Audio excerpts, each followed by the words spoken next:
আবর্জনা জমে যায়। এই ব্রেনকে ক্লিন করার জন্য, পরিষ্কার করার জন্য, সুস্থ করার জন্য আল্লাহ তাআলা মেডিসিন হিসাবে আমাদেরকে ঘুম দিয়েছেন। আল্লাহু আকবার, জোরে বলে।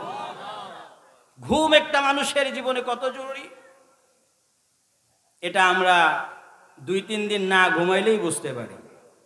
2 দিন 3 দিন যদি কেউ না ঘুমাইতে পারে, তখন সে উল্টাপাল্টা বলা শুরু করে দেয়। কি বলেন স্যার, নাকি মিথ্যা বললাম?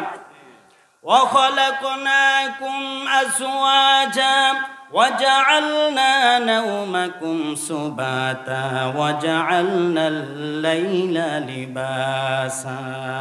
আমি তোমাদেরকে রাত্র দিয়েছি যাতে রাত্রিতে তোমরা আরামের ঘুম ঘুমাইতে পারো। আল্লাহু আকবার। রাতের বেলা ঘুমটা খুবই ভালো হয়, ঠিক কিনা? وَجَعَلْنَا النَّهَارَ مَعَاشًا, দিন দিয়েছি যাতে দিনে তোমরা জীবিকা উপার্জন করতে পারো। এগুলা কে দিয়েছেন? আর একটু জোরে বলা যাবে, কে দিয়েছেন? আল্লাহ তাআলা দিয়েছেন। আল্লাহ তাআলা আমাদের কাছে একটা ভালো কমেন্টের আশা করেন।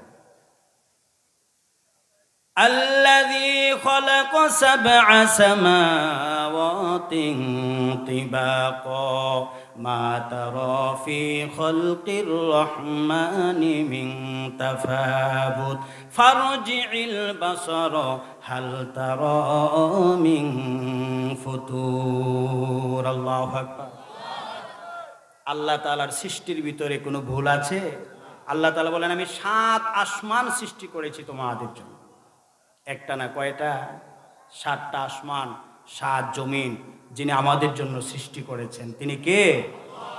সকলেই বলছি আলহামদুলিল্লাহ। সুতরাং আল্লাহ রাব্বুল আলামিন আমাদেরকে সৃষ্টি করেছেন, অল্প কিছু দিনের জন্য দুনিয়াতে পাঠিয়েছেন।